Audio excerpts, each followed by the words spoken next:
Hello everyone, I'm Afreen and welcome to today's lecture. Today my topic is going to be about modeling. My topic will be covering these 9 major objectives which will improve your understanding of social cognitive theory and its tenets, Albert Bandura's concept of social cognitive theory, Bandura's concept of modeling and its types, steps in the modeling process, Bandura's psychological findings, effects of modeling and controversial issues in modeling, modeling healthy behavior, application of modeling in various contexts, and advantages and disadvantages of modeling. So, let us first start with social cognitive theory.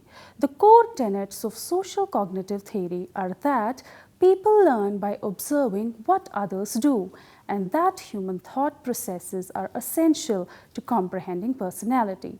Social cognitive theorists concur that acquired behavior resulting from interactions with the environment in which one grows up has some influence on development, but they contend that the individual person and thus cognition is just as significant in shaping moral growth as the environment.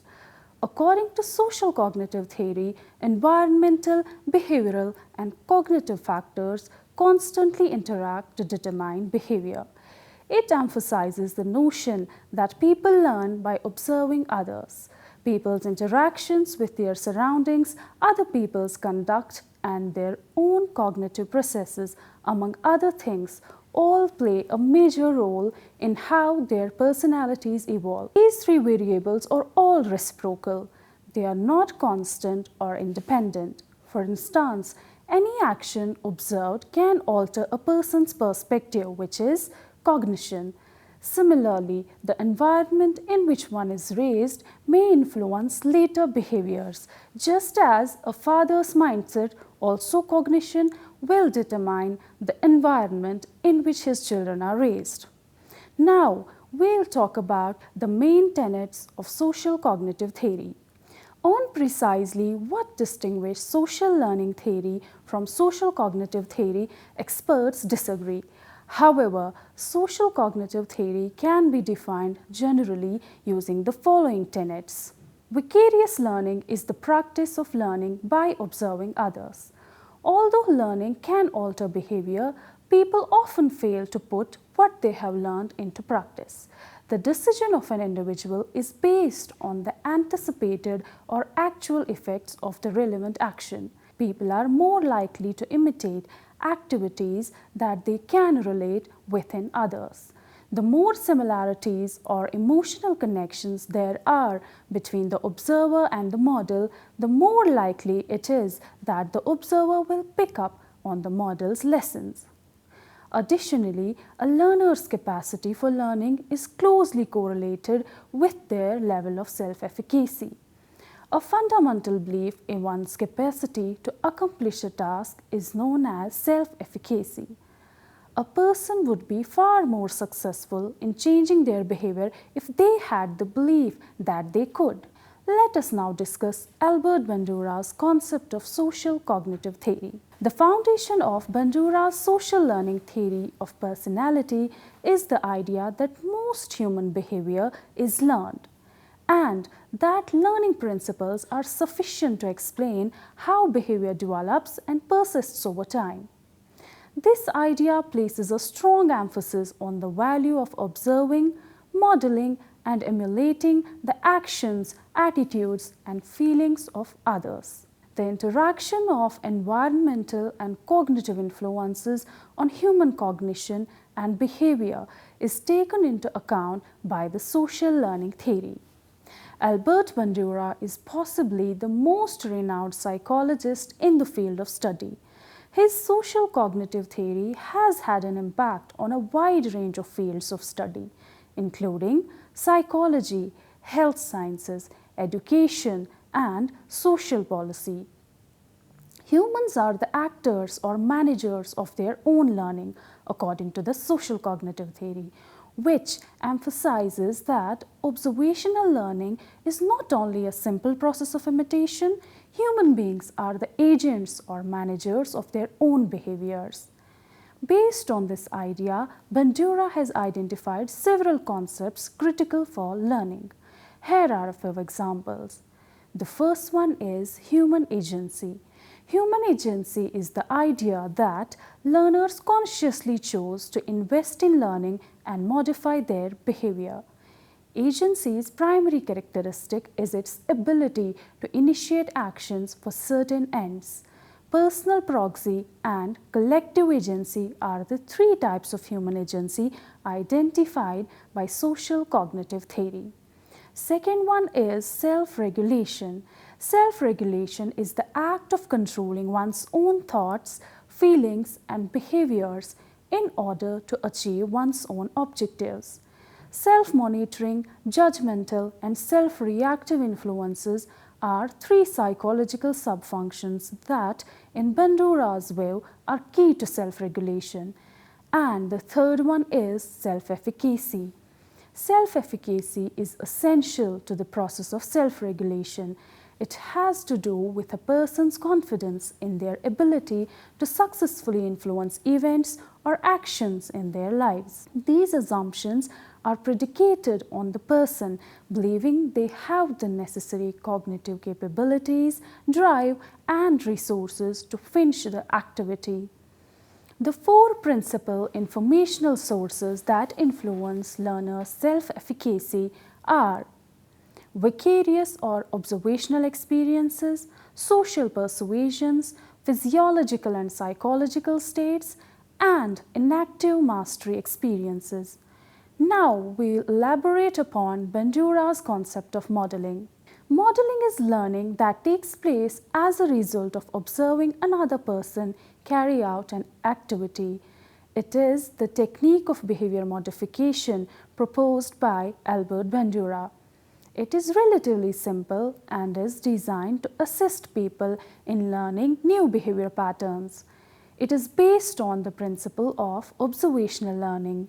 Two things that are needed in modeling are ideal model and modeled behavior or desired behavior by the model, that is, to be learned by the learner. Bandura investigated how people behave via modeling, notably how kids imitate adults' violent and progressive conduct. With a 5-foot inflatable doll, he termed a Bobo doll, he conducted an experiment. Children's violent behavior in the experiment was affected by the teacher's response to punishment. In one instance, a student witnessed a teacher acting aggressively with the doll, striking, throwing, and even punching it.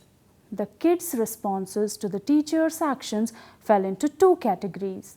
The kids' propensity to behave badly was reduced when the teacher was punished for it.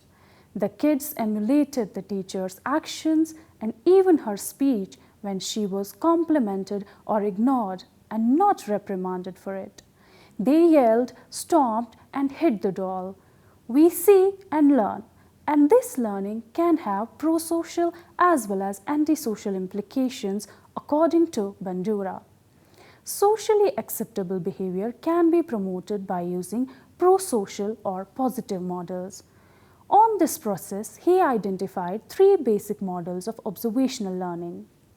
First is a live model or in vivo modeling, which involves an actual individual demonstrating or acting out a behavior. In other words, the live models are presented and they perform that behavior which we want client to learn. Next is a verbal instructional model, which involves descriptions and explanations of a behavior.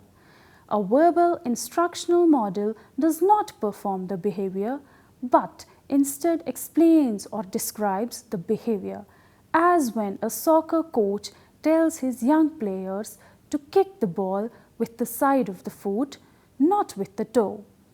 And the last one is a symbolic model, which involves real or fictional characters displaying behaviors in books, films, television programs, or online media. Different modeling formats such as use of video, slide presentation, and so on are used. With symbolic modeling, the model is somehow recorded while demonstrating the desired or modeled responses and behavior. Then, the client is exposed to the recorded version of the modeling demonstration. It's also important to emphasize the antisocial consequences of observational learning. We tend to do what we know. Children who have been abused frequently pick up violent and aggressive behaviors from watching their parents express their rage and frustration. Unfortunately, it's a vicious cycle that is challenging to escape. Now, let me bring your attention to another objective of my topic, which is steps in the modeling process. The first one is attentional processes. You must pay attention if you want to learn. Any distraction from the task at hand will hinder your ability to learn through observation. You are much more likely to give learning your complete attention if the model is engaging or the circumstance has a fresh element. As a result, if you want to learn anything, you must pay attention. Similar to this, anything that hinders attention will reduce learning, including observational learning. You will learn less effectively, for instance, if you are tired, sleepy, drugged, sick, anxious, or hyper. Some factors that affect attention involve the model's attributes. We pay greater attention, for example, if the model is vivid and dramatic. We'll pay greater attention if the model is alluring, well-known, or seems especially skilled. Additionally, we are more likely to pay attention if the model resembles us. These kinds of factors led Bandura to focus on studying the effects of television on children. The second is retentional processes. The capacity to retain knowledge is a crucial component of learning. The ability to recall knowledge later and take action on it is essential to observational learning. But retention can be impacted by a variety of conditions. Therefore, you must be able to hold on to and recall what you have focused on. Language and imagery play a role in this. We record the verbal or mental descriptions of what we observed the model doing. When we kept in this way, we can subsequently call up the image or description to recreate it using our own actions. The third is reproduction processes. It's time to put what you learned about the model into practice after you have seen the model carefully and retained the knowledge.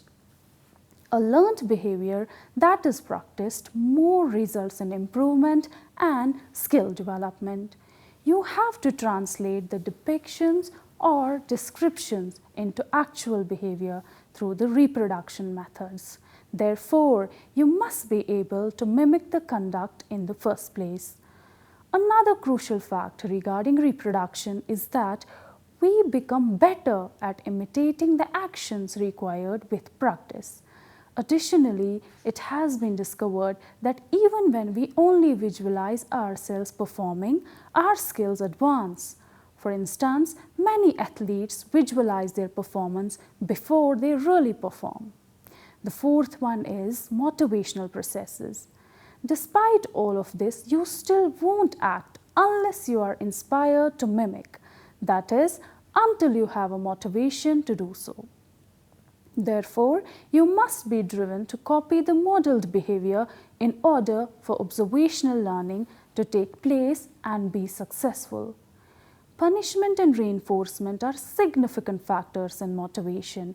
While engaging in these motivators can be very beneficial, there are other experiences that can be seen, such as punishment or some form of reinforcement that others are receiving. For instance, you might start to arrive early each day if you observe that another student receives extra credit for arriving on time. Let us talk about some Bandura's psychological findings. In addition to Bandura's 4 steps of observational behavior, his famous Bobo doll experiment consisted of 4 significant psychological findings, and these are: children who witness aggressive adults exhibit greater aggression. Bandura's results have lasting relevance today. One is obliged to consider what children are constantly exposed to in the media and how this impacts their conduct and perspective of themselves, especially in light of the fact that youngsters act more aggressively after witnessing aggressive behavior. Boys were more likely than girls to act aggressively. This conclusion is not surprising from a biological perspective, but it raises questions about why young men commit more crimes than women. And boys were more inclined to imitate same-sex models. This study highlights the significance of male role models. There is an obvious necessity for guys to emulate the behavior of other males, even though it is still crucial for females. And boys imitated physically violent behavior, but girls imitated verbally aggressive behavior. Because there were no vocally aggressive models in the Bobo doll trials, one would conclude that the results are inconclusive. In general, girls may verbally be aggressive more than their male counterparts. According to Albert Bandura, the effectiveness of modeling gets affected by the following factors. The manner in which desired conduct is displayed determines whether copied behavior will succeed. The desired outcome will never be attained if the desired behavior is not appropriately displayed. Additional factors that affect modeling include the model's age, gender, culture, race, and socioeconomic status. If the model is high status or similar to the observer, it is thought that modeling is more likely to have the desired effect. Modeling works best when an adult client collaborates with an adult model. The client's talents and developmental stage should be taken into account while modeling behavior. For the exposure to have an impact, the model must be observed by the observer. Coming to another objective of my topic, which is effects of modeling. The necessary justifications, concepts, guidelines, or tactics for employing skills are explained to the clients. The client has a lot of opportunities to practice new abilities accurately and effectively through modeling. Additionally, it allows clients a chance to put their new abilities to use in a range of social and physical contexts. By making the therapy environment as similar to real-world situations as feasible, modeling helps clients receive the proper external social reinforcement they need to use their abilities successfully in everyday life. Now, let us talk about controversial issues in modeling. The main issues of contention in modeling have been talked about by many researchers. It should be highlighted that some of the problems are not exclusive to this phenomenon because modeling depends on fundamental psychological processes like attention, cognitive functioning, and recollection. The main controversial issue is concerned with criteria of observational learning. The standards for determining when observational learning occurs have been the subject of some discussion. Learning can be expressed in organizational or associational performance chains. Instead of the features of the behavior itself, learning is characterized in terms of chains in stimulus control. Organization of response components into fresh configurations of patterned behavior constitutes the second index of learning, which has attracted much more attention in modeling research. To give an easy illustration, as a natural ability, people are able to make a range of simple sounds. One can produce an innovative and incredibly complicated linguistic answer by fusing already existent sounds. Response novelty is defined in terms of empirical criteria rather than a priori estimations. Any behavior that has an extremely low or zero probability of occurrence given appropriate stimulus conditions qualifies as a novel response. Most new compound responses are composed of common behavioral elements. It was previously mentioned that modeling influences can have three very distinct consequences on observers, depending on their nature. Failure to separate modeling experiments meant primarily to produce learning effects from those intended to illustrate inhibitory or social facilitation effects can occasionally lead to disagreements concerning observational learning. The most convincing evidence for observational response learning comes from research using specially designed unique responses. There is some justification for doubting the necessity of explaining later observational learning by the same factors influencing early imitations. The determinants of early imitations may offer an insufficient or even deceptive account of how modeled responses are subsequently acquired because modeling phenomena are by no means equal across developmental stages. Early on, a model's activities directly elicit imitative reactions.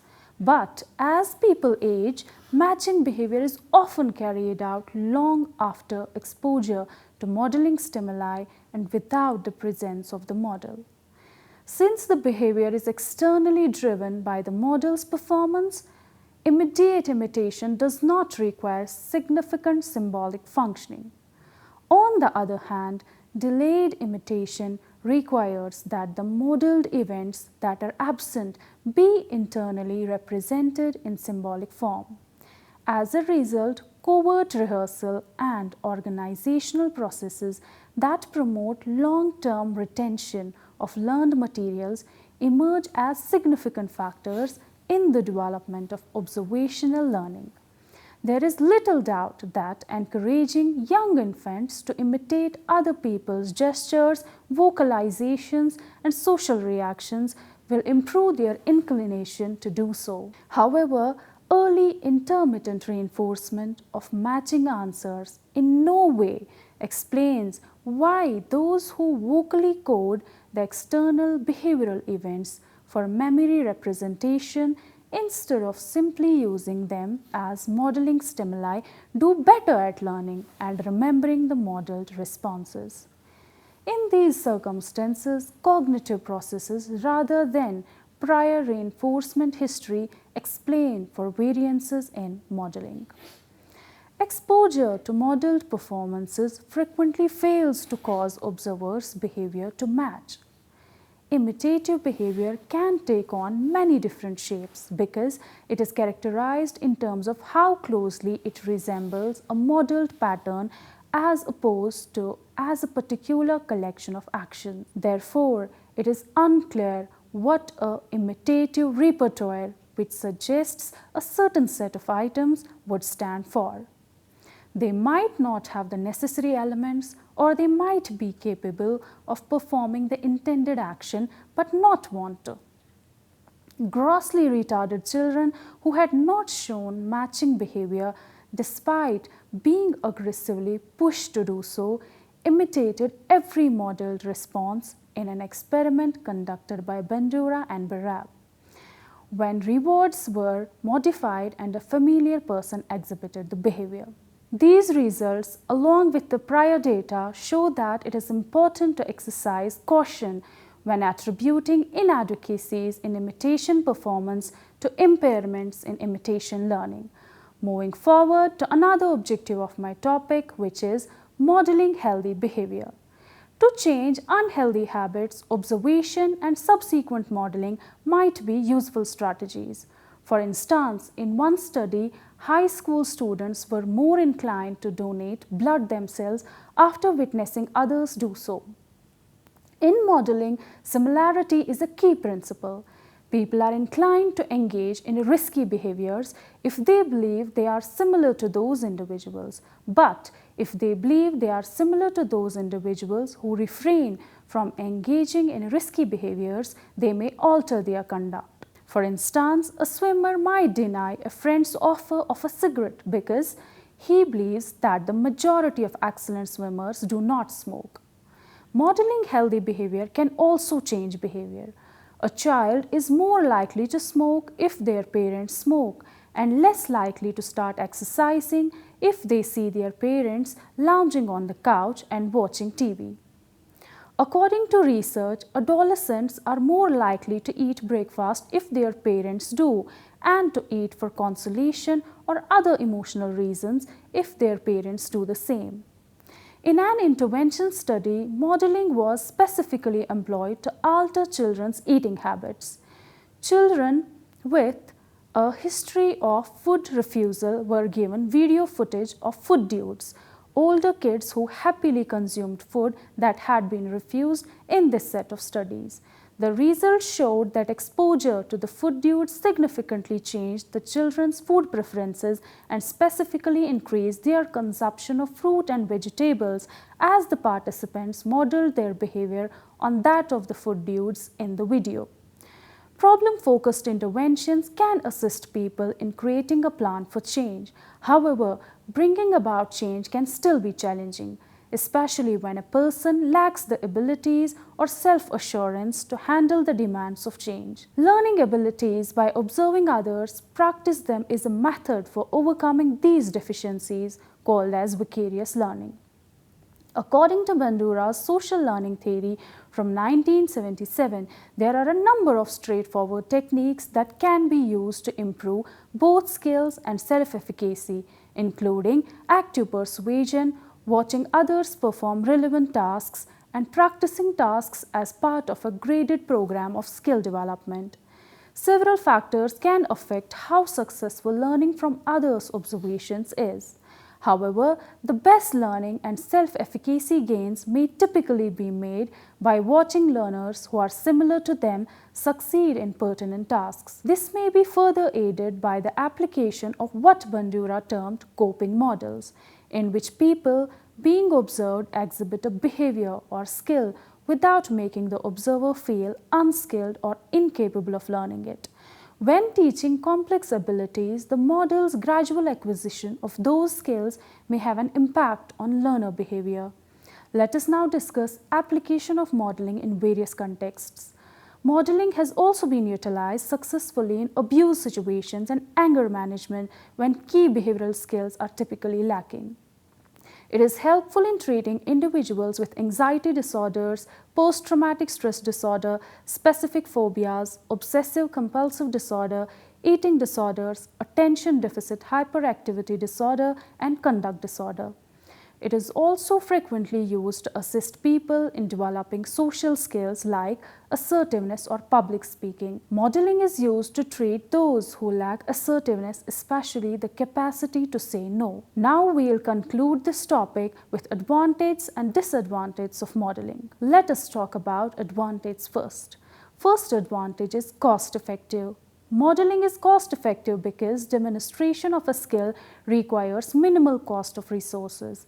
Second advantage is interactive. The approach calls for a trainer-led introduction during which the learner observes a demonstration, but it also permits a portion of the session to be interactive so that the trainer can check in with each participant to assess their attempts at the skill and provide any necessary corrections. Another advantage is learner-directed.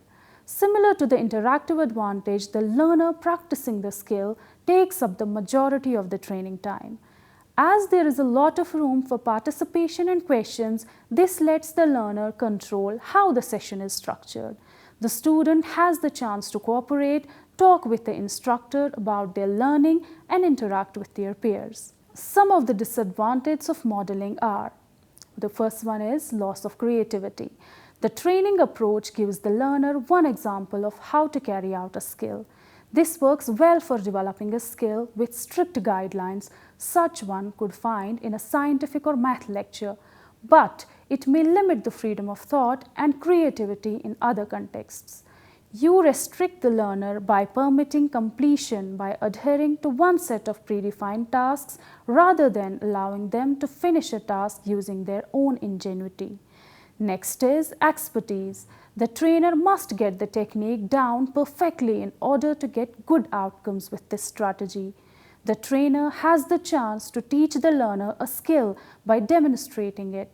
Thus, in order to prevent teaching it wrong, they must be proficient in the skill they are trying to educate. If the training is for a really specialized ability, it could be necessary to hire an expensive specialist trainer outside the country. Another disadvantage is simplicity. Modeling makes use of crude behavioral models. It is frequently required to demonstrate a behavior or ability in its most basic version because training sessions can occasionally be time and budget constrained. This skill can be applied universally by learners to any circumstance that deems appropriate. The risk in the situation is that the skill might not be sufficient to handle the circumstance successfully. The next is theory. This method omits theory because the main goal of learning theory is to demonstrate a skill and motivate trainees to imitate it. Because they are focused on the action itself, trainees do not understand underlying theories and concepts. And the last disadvantage is boring. This form of instruction gives learners one main way to learn. Learning is repetitive because it pushes learners to repeatedly practice a very repetitive skill they have just been shown. Additionally, it only appeals to students who find learning more effective when they can put what they have just seen into practice physically. This method may not be effective for many learners. That brings us to the end of this topic. Thanks for watching.